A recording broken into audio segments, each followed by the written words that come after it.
What does it take to carve a 230,000 square foot expansion into one of the world's most historic museums? Hi, my name is Elena. I'm an architect based in San Francisco, and today we are in New York at the American Museum of Natural History, exploring the recently completed Gilder Center. Gilder Center for Education, Science and Innovation was designed by Studio Gang. It's an American architectural firm with a headquarters in Chicago, and this building is a great example how contemporary architecture can elevate educational and cultural spaces.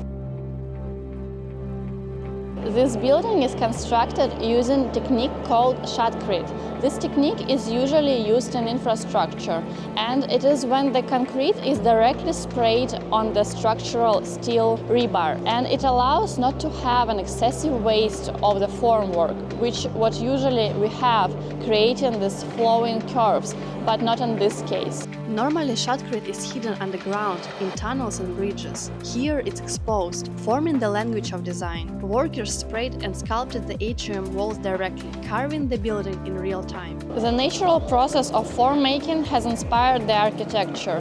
The way that water and wind create sculptures from the porous materials, architects sculpture these cave-like spaces. And honestly, from the way it's windy outside today, you can totally believe that this spaces was created by wind. The real challenge behind this project was connectivity, bringing together 10 different museum buildings that once felt fragmented. Visitors often found themselves at dead ends. The Gilder Center solved this with more than 30 new connections and a new accessible entrance on Columbus Avenue.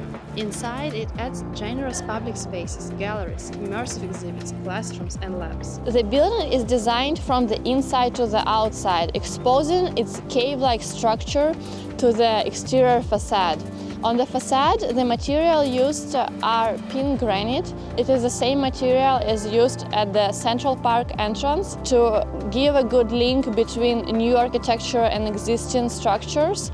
And for the glazing used, fritted glass. It's a special glass which prevents bursts from colliding into this and making the building more sustainable with the existing landscape. And remember, this sits right on the edge of Central Park. Expanding here means constant negotiation, preservation laws, city approvals, and neighbors ready to challenge changes. That's the reality of working in historic American cities, where regulations are strict and communities expect any changes to respect what's already there. This wasn't built on an empty land either. The expansion replaced 3 existing museum buildings along Columbus Avenue, and the original plan would have cut into Theodore Roosevelt Park. But after pushback, the design was pulled back and the footprint reduced. Financing added its own layer of complexity. The project cost was about $465 million.